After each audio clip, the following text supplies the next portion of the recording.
Hello friends. तो आज के लेक्चर में हम अपने permutation and combination topic number 1.4 probability theory का कवर करेंगे और हम कोशिश करेंगे कि हम इसके साथ 2-3 टॉपिक और कवर कर लें। प्रोबेबिलिटी है वो जल्दी से जल्दी कंप्लीट हो जाए और हम प्रीवियस ईयर के नेट गेट के क्वेश्चंस भी कर सकें। देखिए, परमुटेशन क्या होता है? A permutation of given things is an arrangement. Basically permutation क्या है? अरेंजमेंट है। ठीक है, चीजों को किसी भी ऑर्डर में रो के अंदर अरेंज करना ही परमुटेशन है। फॉर एग्जाम्पल, आपके पास 3 लेटर्स है ए बी सी, आपको इनको अरेंज करना है। अब आप इनको अरेंज कैसे करोगे? ऐसे ही लिख सकते हो ए बी सी, या फिर ए को यहीं छोड़ दिया, सी को यहाँ लिया, बी को यहाँ पे लिख दिया, या फिर बी को ऐसे ही छोड़ दिया, ए और सी को इंटरचेंज कर दिया।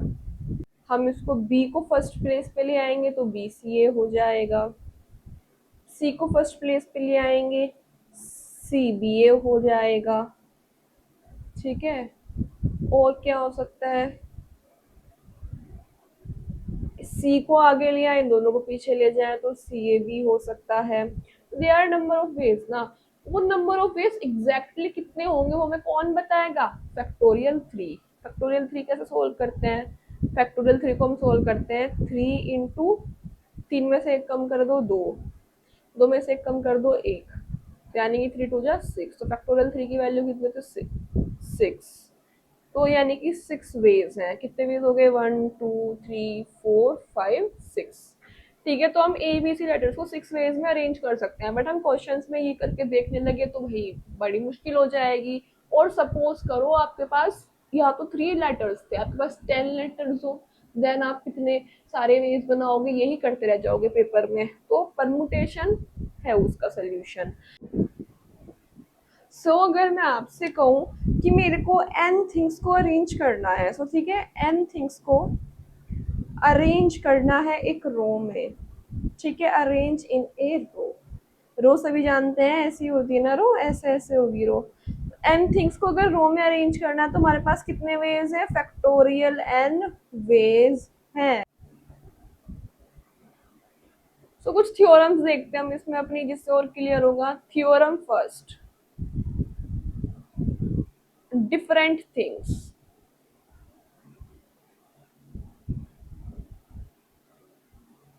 डिफरेंट थिंग्स जैसे कि अलग अलग चीजें हो, जैसे कि A B C different things है। ए दूसरी बार ए तो नहीं आया, सेम तो नहीं हुआ कहीं कुछ भी, एक बार ए एक बार बी एक बार सी, तो यानी कि तीनों डिफरेंट लेटर्स हैं। ऐसे डिफरेंट थिंग्स के लिए थ्योरम है।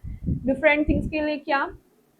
The number of permutations, the number of permutations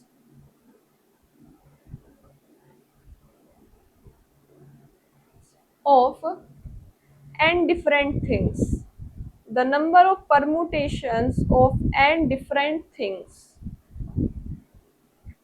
taken all at a time।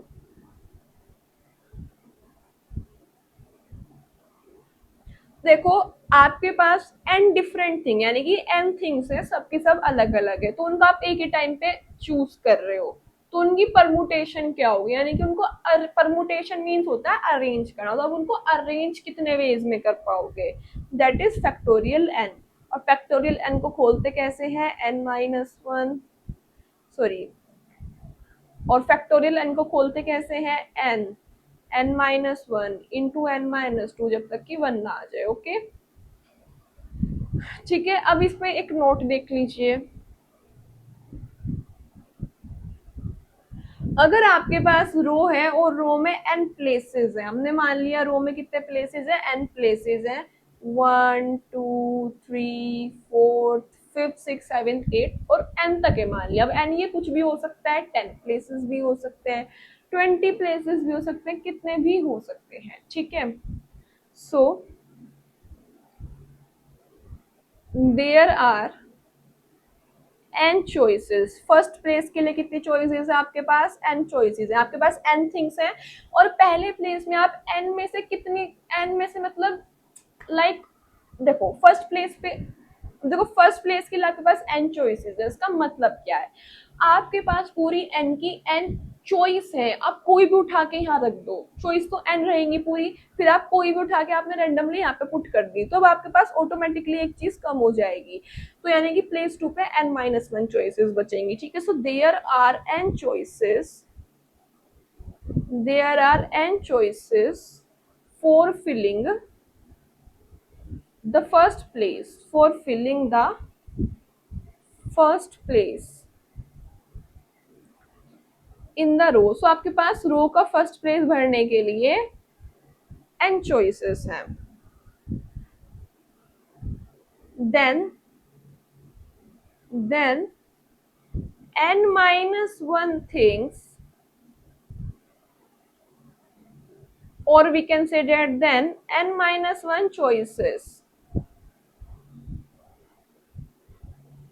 are available for second place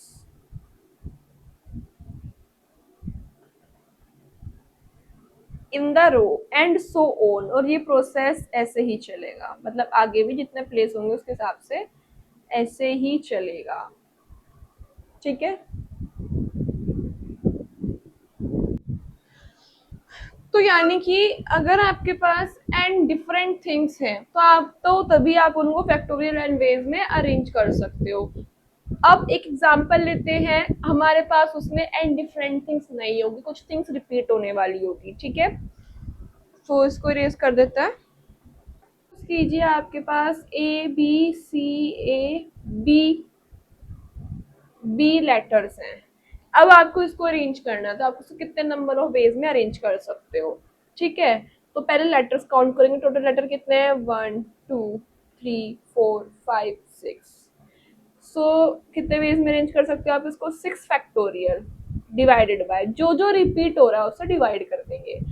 तो रिपीट कितने लेटर्स हो रहे हैं, देखो बी 2 बार रिपीट हो रहा है, नहीं बी 3 बार रिपीट हो रहा है, ए 2 बार रिपीट हो रहा है। सो फैक्टोरियल 3 और फैक्टोरियल 2 से हम इसको डिवाइड कर देंगे।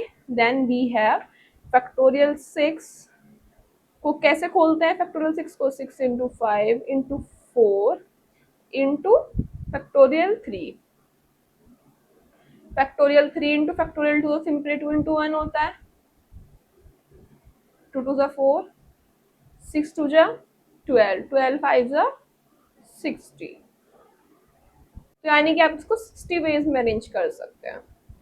सिंपली जो लेटर्स का जितनी बार रिपीटेशन होगा उतने फैक्टोरियल से हम उसको डिवाइड कर देंगे, ठीक है। सो अगर आपसे कोई कहे कि n थिंग्स को अरेंज करने के वेज होंगे फैक्टोरियल n, दैट मीन्स वो n थिंग्स कैसी हैं, n की n थिंग्स डिफरेंट है, तो हम एक चीज जोड़ देंगे उसमें, the arrangement of n different things में लेटर कुछ भी हो सकता है, okay. The arrangement of n different things is factorial n, but the arrangement of things like जिसमें कुछ थिंग्स रिपीट हो रही है उसका भी फैक्टोरियल n ही कर देंगे, और जो थिंग्स जितनी बार रिपीट हो रही है उनके फैक्टोरियल से डिवाइड कर देंगे, ठीक है। थ्योरम 2, सपोज कीजिए आपके पास n थिंग्स हैं और आप उन n थिंग्स में से ओनली 8 थिंग्स को सेलेक्ट कर रहे हो, ठीक है। आपके पास 10 चीजें थी, 10 में से 8 को सेलेक्ट किया, और उन 8 को अरेंज करने का तरीका क्या होगा, वो कैसे निकालेंगे, ठीक है। n में से 8 थिंग्स ले ली, देन अरेंजमेंट, ये कैसे निकालेंगे, तो करते हैं इसको स्टार्ट। समझना, पहले इसके लिए थ्योरम लिखेंगे। सो अब इसको करते हैं, फॉर्मूला क्या होगा इस कंडीशन में, the number of different permutations, different permutation का मतलब क्या है, डिफरेंट थिंग्स है, the number of different permutations, the number of different permutations of theorem 2 लिखेंगे, the number of different permutations of n different things of and different things taken are at a time without repetition without repetition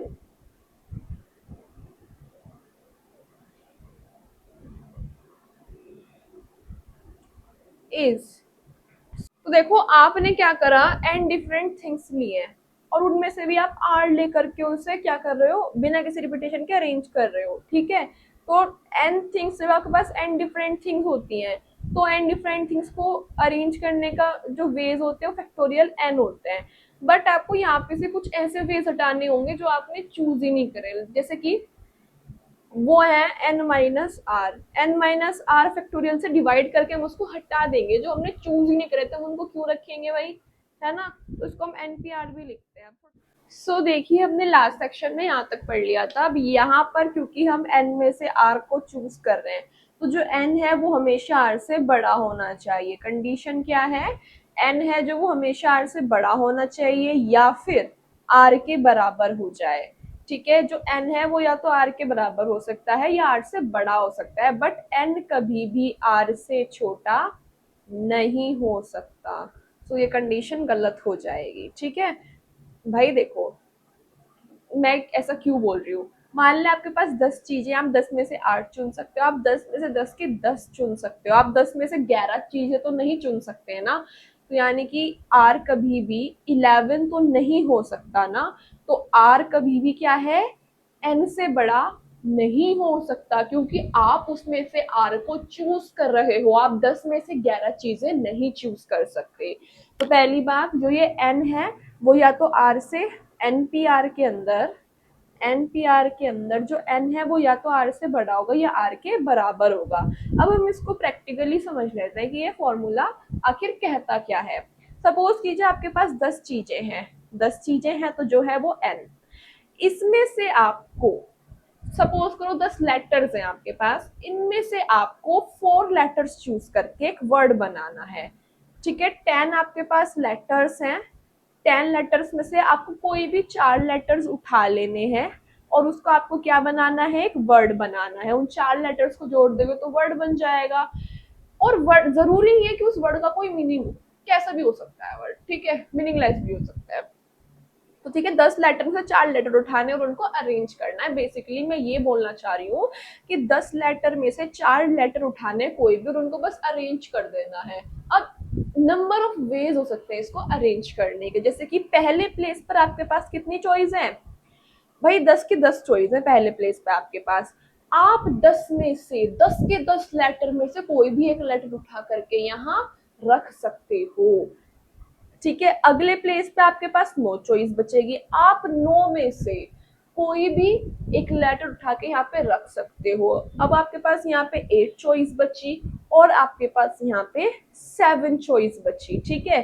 तो permutation क्या होगी इसकी, यानी कि 10 में से 4 letter choose करके वर्ड बनाने की या उन्हें अरेंज करने की परमुटेशन क्या होगी, 10 इंटू 9 इंटू 8 इंटू 7, ठीक है। 10 लेटर में से 4 लेटर्स को चूज करके उन्हें अरेंज करने के वेज क्या होंगे, ये होंगे। आप उसको इतने तरीके से अरेंज कर सकते हो, ठीक है। हमने इसी चीज के लिए बस ये फॉर्मूला दे दिया आपको।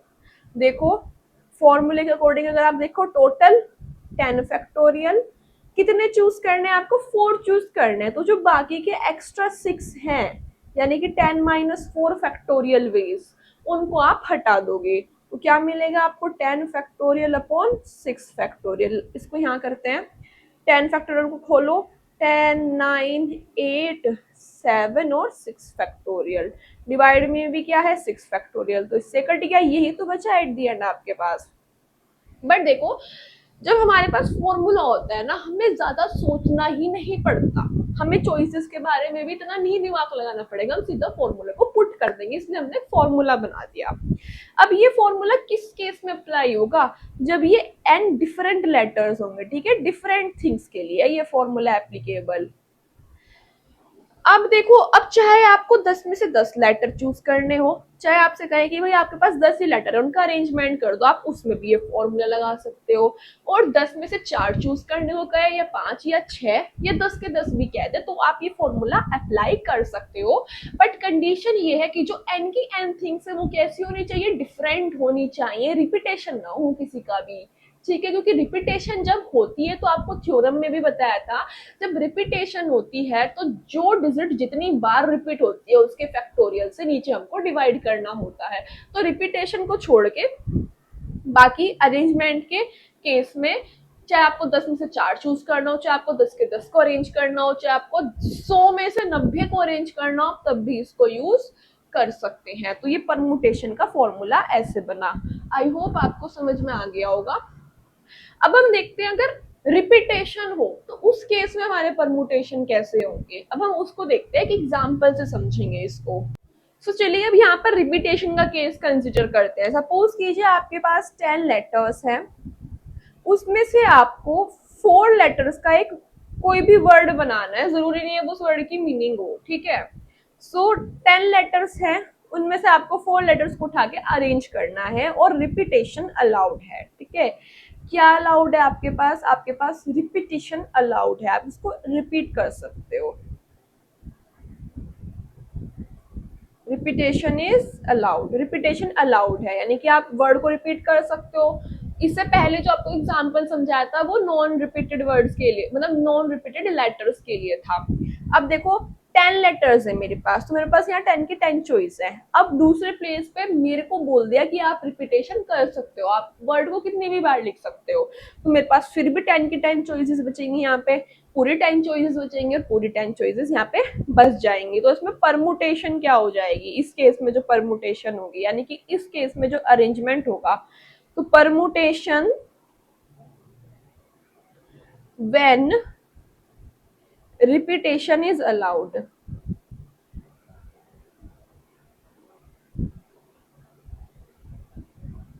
उस कंडीशन में परमुटेशन क्या होगी? 10 की पावर 4, ठीक है। तो यानी कि अगर आपके पास n लेटर्स हैं और आपको उनमें से r चूज करके, कोई r लेटर्स चूज करके वर्ड बनाना है और रिपीटेशन अलाउड है, तो n की पावर r होगी उस केस में परमुटेशन, यानी कि आप उसको इतने वेज में अरेंज कर सकते हो। अगर आपको फॉर्मूला में कहीं कंफ्यूजन हो रही है तो जरूरी नहीं आप डायरेक्ट फॉर्मूला लगाओ, आप लॉजिकल थिंकिंग करके कि मेरे पास इतने प्लेस में इतने चॉइस है करके भी आप क्वेश्चन कर सकते हो। What is the main matter? Main matter ये कि क्वेश्चन सही होना चाहिए। आप इसको ऐसे भी देख सकते हो कि परमुटेशन में आप सिलेक्शन भी कर रहे हो और अरेंजमेंट भी कर रहे हो। सो परमुटेशन में आप दोनों काम कर रहे हो एक तरीके से। सो परम्यूटेशन में आप सिलेक्शन भी कर रहे हो, ठीक है। सिलेक्शन तो करा हमने 10 में से 4, कैसे भी चूज करे वो कर दिए। तो सिलेक्शन भी कर रहे हो और अरेंजमेंट भी कर रहे हो, ठीक है। अब हम पढ़ेंगे परमुटेशन के बाद कॉम्बिनेशन। कॉम्बिनेशन में आपको ओनली सिलेक्शन करना है, ठीक है। सो अब हम समझेंगे कॉम्बिनेशन क्या होता है। तो कॉम्बिनेशन जो है इसका मतलब क्या है? सेलेक्ट करना एक या एक से ज्यादा चीजों को बिना उनके ऑर्डर को कंसिडर करे। तो परमुटेशन में हमने एक चीज देखी थी कि जो ऑर्डर है वो बहुत मैटर करता है। फॉर एग्जाम्पल अगर हमारे पास 3 लेटर्स हैं ABC, 3 लेटर्स हैं, ठीक है। अगर मैं इन तीनों को सिलेक्ट कर लूं, ठीक है, तो इनकी परमुटेशंस क्या हो सकती है? परमुटेशंस तो इनकी फैक्टोरियल 3 यानी कि 6 हो सकती है। क्यों? क्योंकि परमुटेशन क्या होता है? अरेंजमेंट होता है और अरेंजमेंट में ऑर्डर जो है वो मैटर करता है। सो सबसे पहले एग्जांपल हमने ये लिया था, इसी के थ्रू समझते हैं। सो देखिए इसके जो परमुटेशन है, अभी कॉम्बिनेशन भूल जाओ, परमुटेशन की बात करते हैं। तो परमुटेशन क्या है इसकी? यानी कि नंबर ऑफ अरेंजमेंट्स ना, कितने अरेंजमेंट कर सकते हो इसमें आप? फैक्टोरियल 3, वो क्या था आपका 6। और ये बनाया कैसा था आपने? लिखा ABC फर्स्ट वे, सेकंड वे कितना हो जाएगा? CBA, इन दोनों को इंटरचेंज कर दिया हमने। अब हम क्या करेंगे? CAB, और क्या कर सकते हैं हम? BCA। अब हम इसमें क्या कर सकते हैं? ABCCAB,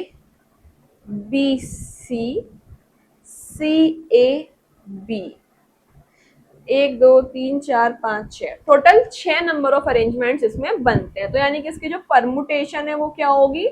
हमने क्या करा बेटा? 3 लेटर्स रखे, 3 में से 3 लेटर्स को सिलेक्ट कर लिया और उनके नंबर ऑफ अरेंजमेंट हम बता रहे हैं जिसको हम बोलते हैं परमुटेशन। वो कितनी हो गई? 6 विदाउट एनी रिपीटेशन, ठीक है। ठीक है, तो यानी कि हमने क्या देखा यहाँ पर, ऑर्डर जो है वो मैटर करता है परमुटेशन के केसेस में, लेकिन कॉम्बिनेशन के केस में हम क्या कर रहे हैं कि जो ऑर्डर है उसको कंसिडर नहीं करते हैं। कॉम्बिनेशन के केस में जो ऑर्डर है वो मैटर नहीं करता है, कॉम्बिनेशन आपका सिर्फ और सिर्फ सिलेक्शन को बताएगा। अगर हम बात करें आपने कितने लेटर्स, मतलब कितने ग्रुप ऑफ लेटर्स सिलेक्ट करें, यहाँ पे 3 के 3 सिलेक्ट कर लिए, तो उन्हें सिलेक्ट करके बनाया तो आपने एक ही ग्रुप ना, बनाया तो आपने एबीसी का एक ही ग्रुप ना, तो इसमें कॉम्बिनेशन क्या होगा, इस केस में 1 होगा। नहीं समझ में आई बात? कोई बात नहीं, इट्स ओके। इसको ऐसे समझेंगे कि मैं आपसे पूछ रही हूँ कि 3 में से अगर आप 3 लेटर्स को सेलेक्ट करते हैं तो कितने कॉम्बिनेशन बनेंगे इसके, 1 ही तो बनेगा। 3 लेटर्स थे, 3 को ही सिलेक्ट कर लिया तो 1 ही तो कॉम्बिनेशन बनेगा इसका। बाकी चाहे ऑर्डर वेरी करते रहो, ऑर्डर वेरी करते रहो, कॉम्बिनेशन में कोई फर्क ही नहीं पड़ने का, बनेगा तो एक ही। लेकिन अगर मैं आपसे पूछूं 3 लेटर्स में से 2 लेटर सेलेक्ट करोगे तब कितने कॉम्बिनेशन बनेंगे इसमें, तो आप कैसे निकालोगे? तो उसके लिए हमने बना लिया एक अच्छा सा फॉर्मूला। क्यों? ताकि हमारी कैलकुलेशन इजी हो जाए। बाकी देखने को आप ऐसे भी देख सकते हो, भाई मैं चाहूँ तो मैं ए बी को सिलेक्ट कर लूँ, पहला कॉम्बिनेशन। मैं चाहूँ तो मैं बी सी को सिलेक्ट कर लूँ, दूसरा कॉम्बिनेशन मैं चाहूँ तो मैं ए सी को सिलेक्ट कर लूँ, तीसरा कॉम्बिनेशन। तो कॉम्बिनेशन कितने बनेंगे? 3 लेटर्स में से 2 लेटर चूज करने के केस में बनेंगे 3। अभी फॉर्मूले से भी बता देंगे, फिलहाल अब इसको ऐसे समझो। अब देखो यहाँ पर कहीं पर भी ऑर्डर मैटर नहीं करा मेरा कॉम्बिनेशन के केस में। तो कॉम्बिनेशन मीन्स क्या होता है? सेलेक्ट करना, सेलेक्टिंग कॉम्बिनेशन है, और कॉम्बिनेशन में हम ऑर्डर को कंसीडर नहीं करने वाले हैं। अब यहाँ पर अब मैं ऐसे थोड़ी लिखूंगी कि बी है, नया कॉम्बिनेशन बन गया, तो ये तो गलत हो जाएगा। ठीक है, तो कॉम्बिनेशन क्या है? सिलेक्शन है चीजों का, but without considering there order. ठीक है, ऑर्डर में तो आप कैसे भी लगा लो, ऑर्डर में लगाना तो चीजों को अरेंजमेंट के अंदर आता है ना, सिलेक्शन के अंदर तो वो आता नहीं है। थोड़ा इसको ऐसे भी समझेंगे, तो यानी कि हमारे पास जो है, अब इसका फॉर्मूला बनाते हैं। हमारे पास परमुटेशन का फॉर्मूला क्या होता है? NPr. NPr means n things में से आप आर थिंग्स सेलेक्ट कर रहे हो और उनका नंबर ऑफ अरेंजमेंट, फिर आप उनको कैसे अरेंज कर रहे हो वो आप उसमें लिखते हो। तो इसका फॉर्मूला क्या होता है? Total number of arrangement divided by जो अरेंजमेंट आपने नहीं किए उनको डिवाइड करके हटा दिया जाता है। तो ये परमुटेशन का फॉर्मूला होता है। अगर मैं आपसे इसी से कॉम्बिनेशन का फॉर्मूला बनाऊं तो आप कैसे बनाओगे? तो इसमें देखो, कॉम्बिनेशन में सबसे पहली चीज आप ये कहोगे कि ऑर्डर तो मैटर करता ही नहीं है कॉम्बिनेशन के अंदर, बट यहाँ तो ऑर्डर मैटर कर रहा था। तो कैसे बनाएंगे इसका फॉर्मूला? कुछ नहीं करना आपको इसमें, आपने एन थिंग्स में से आर थिंग्स को सिलेक्ट कर लिया। ठीक है, एन में से आर थिंग्स को आपने सेलेक्ट कर लिया, तो आप उनके कितने कॉम्बिनेशन बना सकते हो ये आपको निकालना है। तो नंबर ऑफ वेज जो है, एन थिंग्स में से आर थिंग्स सेलेक्ट करके जितने नंबर ऑफ वेज हैं उसमें से आप क्या हटाओगे? टोटल नंबर ऑफ अरेंजमेंट को ही आप उसमें से हटा दोगे। भैया अरेंजमेंट मेरे को नहीं चाहिए, मेरे को चाहिए इनके कितने कॉम्बिनेशन बनेंगे। सो ये आपका आता है फॉर्मूला ऑफ कॉम्बिनेशन। यहाँ से कॉम्बिनेशन एनसीआर का फॉर्मूला क्या हो गया? वो हो गया आपका factorial n upon n minus r factorial और आर फैक्टोरियल। अब देखो इसका मतलब क्या है? फैक्टोरियल एन क्या है? Total number of ways of arrangement of n things, but मैं तो एन में से 8 थिंग्स सेलेक्ट कर रही हूँ। ठीक है, तो परमुटेशन के केस में जो हमारा एडिशनल चीजों को जिनको हमने कभी सिलेक्ट ही नहीं करा था उनके वे ऑफ अरेंजमेंट को हम डिवाइड करके यहाँ से हटा देते हैं। बट हम बात कर रहे हैं कॉम्बिनेशन की। कॉम्बिनेशन में ऑर्डर तो मैटर करता ही नहीं है, मेरे को अरेंजमेंट थोड़ी ना चाहिए चीजों का। तो मैं क्या करूंगी, जो मैंने एन थिंग में से आर थिंग सिलेक्ट करी थी उनका जो अरेंजमेंट है वो भी हटा दूंगी इसमें से, तो मुझे क्या मिलेगा? सिर्फ और सिर्फ कॉम्बिनेशन मिलेगा। ठीक है, तो ये एनसीआर का फॉर्मूला बन गया। अब हम इन पे बेस्ड एग्जांपल करते हैं और फिर बढ़ेंगे अपने अगले टॉपिक की तरफ। और ये चीज ध्यान रखना कि ये जो फॉर्मूला है किसके लिए था? एंड डिफरेंट थिंग्स के लिए। ठीक है, यानी कि इस केस में रिपीटेशन अलाउड नहीं है, विदाउट एनी रिपीटेशन वाले केस को हम कंसिडर कर रहे हैं। ठीक है, सो एन डिफरेंट थिंग में से आर थिंग्स को सिलेक्ट कर रहे हैं, तो उसके लिए परमुटेशन का फॉर्मूला ये है और कॉम्बिनेशन ये ऐसे बनेगा, ठीक है। सो देखिए स्टूडेंट्स, ये जो क्वेश्चन है वो गेट 2018 में आया था। अब देखिए क्वेश्चन क्या कहता है, क्वेश्चन बहुत सिंपल है, आपको एक 3 मेंबर की कमिटी बनानी है 9 ग्रुप ऑफ पीपल्स में से, यानी कि आपके पास 9 पीपल का एक ग्रुप है, उसमें से आपको क्या करना है, 3 मेंबर्स की कमिटी बनानी है, ठीक है। तो आपको क्या करना है, 9 लोग हैं आपके पास, उनमें से आपको 3 मेंबर की कमेटी बनानी है। तो आप कितनी अलग अलग कमिटीज बना सकते हैं, तो कितनी अलग अलग कमिटीज आप बना सकते हैं, ये आप कैसे निकालेंगे। तो इस सिंपल सा लॉजिक है, इसमें कॉम्बिनेशन लगेगा। कॉम्बिनेशन क्यों लगेगा, ठीक है, देखो मुझे बनानी है 3 मेंबर्स की कम्युनिटी, तो मेरे पास कितने प्लेस है, मेरे पास 3 प्लेस है। मान लिया 9 पीपल्स में से अगर मैं पहले प्लेस पे लूं रीता को, फिर मैं गीता को डाल दूं, फिर मैं मीरा को डाल दूं, ठीक है। तो अब या चाहे मैं पहले मीरा को रखूं, चाहे सेकंड नंबर पे रीता को गीता को रख दूं, बात तो एक ही है, कमिटी तो वो उन तीनों पीपल्स की ही रहने वाली है। तो इतना तो मुझे समझ में आ गया, यहाँ पर ऑर्डर जो है वो मैटर नहीं करता, ठीक है, ऑर्डर मैटर नहीं करेगा। कमेटी कितने लोगों की बनानी है, 3 लोगों की बनानी है, तो 9C3 करेंगे। समझ में आ गया ना, इसमें कॉम्बिनेशन मैंने क्यों यूज करा, क्योंकि कॉम्बिनेशन ही तो यूज करेंगे। अब भाई ऑर्डर से क्या फर्क पड़ रहा है, कोई किसी भी ऑर्डर पे हो, किसी को पहले से किसी को बाद में सिलेक्ट करूँ, कमिटी तो वो रीता गीता और सीता की रहने वाली है। समझ रहे हो ना, इस वे में 9 लोगों के ग्रुप में से आपको उठा उठा के 3 लोगों की कमेटी बनानी है, तो आप कितनी अलग अलग कमेटी बना सकते हो, यानी कितने अलग अलग आप इस पे कॉम्बिनेशन बना सकते हो बेसिकली। होता है एनसीआर का formula, factorial n upon factorial r, n minus r factorial. तो क्या होगा, 9 फैक्टोरियल अपॉन 3 फैक्टोरियल, 9 माइनस 3 फैक्टोरियल। क्या मिलेगा आपको, 9 फैक्टोरियल अपॉन 3 फैक्टोरियल, 9 माइनस 3 कितना होता है, 6। खोल दीजिए इसको, 9 8 7 और 6 फैक्टोरियल, 3 इंटू 2 इंटू 1, 6 फैक्टोरियल से 6 फैक्टोरियल कैंसिल हो जाएगा। क्या मिलेगा आपको यहाँ पर, एक काम करो, यहाँ पे 2 4 जा 8 कर दो, 3 3 जा 9 कर दो, तो कितना मिलेगा, 3 इंटू 4 इंटू 7, 3 4 जा 12, 12 7 जा 84। उसका करेक्ट करेक्ट आंसर क्या है, option number 4 is the correct answer. देख लीजिए नेक्स्ट क्वेश्चन देखते हैं। How many 3 digit number can be form so that digit 1 is never to be immediate right to digit 2। Question क्या कह रहा है कि कितने 3 डिजिट के नंबर आप बना सकते हो, यानी कि आपके पास 3 प्लेस हैं, ठीक है।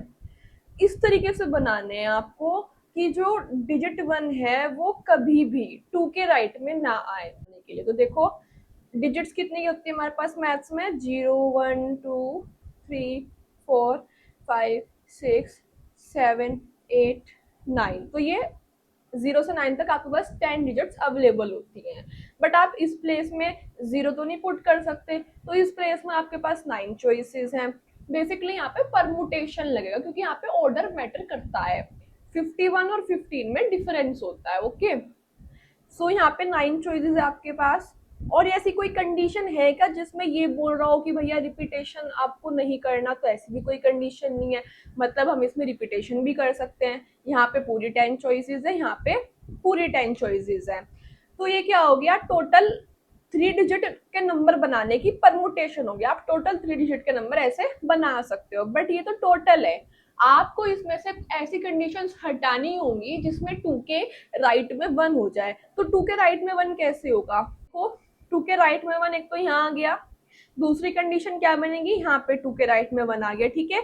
और किसी तरीके से 2 के राइट में तो 1 नहीं आएगा, नहीं आएगा, तो यहाँ पर इन दोनों की परमुटेशन निकालेंगे। तो यहाँ पर चॉइस है आपके पास 1, चॉइस है 1, चॉइस है 1, चॉइस है 1, यहाँ पर टोटल 9 चॉइसेस है और यहाँ पर टोटल 10 चॉइसेस है। तो मैं माइनस करनी होगी इन दोनों की परमुटेशंस, क्योंकि हम इसको इंक्लूड नहीं कर सकते according to the question. So 9 into 1 into 1 minus 1 into 1 into 10, तो कितना मिलेगा आपको, 900 minus 9 minus 10, P is equals to 900 minus 19 कितना मिलेगा आपको आंसर? इसका आंसर मिलेगा आपको 881, यानी कि option number D is the correct answer. तो ये परमुटेशन का क्वेश्चन था क्योंकि इसमें ऑर्डर मैटर करता था, क्योंकि 105 और 501 दोनों अलग अलग, मतलब दोनों का अलग अलग मीनिंग है ना। यहाँ पे ये 105 है, 501 है, तो यहाँ पे ऑर्डर मैटर करता था, इसलिए हमने परमुटेशन का यूज करा। और इनमें से हमने वो परमुटेशन हटा दी जिनमें 2 के राइट में 1 हो सकता था, तो D is the correct answer. अभी ये वीडियो आपको सिर्फ टॉपिक समझाने के लिए बनाई थी। इसके जो PYQs है उसके लिए मैं सेपरेट वीडियो बनाऊंगी, जिसमें पूरी एलिमेंट्री प्रोबेबिलिटी थ्योरी के PYQs को हम अलग से एक अलग लेक्चर में कवर करेंगे।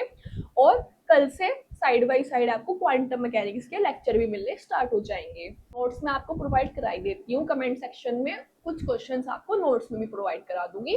बट मैं चाह रही हूँ कि फिलहाल के लिए आप टॉपिक को समझ लें, कंसेप्ट समझे, फिर हम नेट गेट जेस्ट जिनमें जितने भी PYQs आ रखे हैं जो हमने टॉपिक कवर करा है उसके हम अलग से करेंगे। मतलब एक पूरे चैप्टर के टॉपिक हम अलग से ही वीडियो में करेंगे, चाहे वो 2 घंटे की हो चाहे वो 3 घंटे की हो, ठीक है।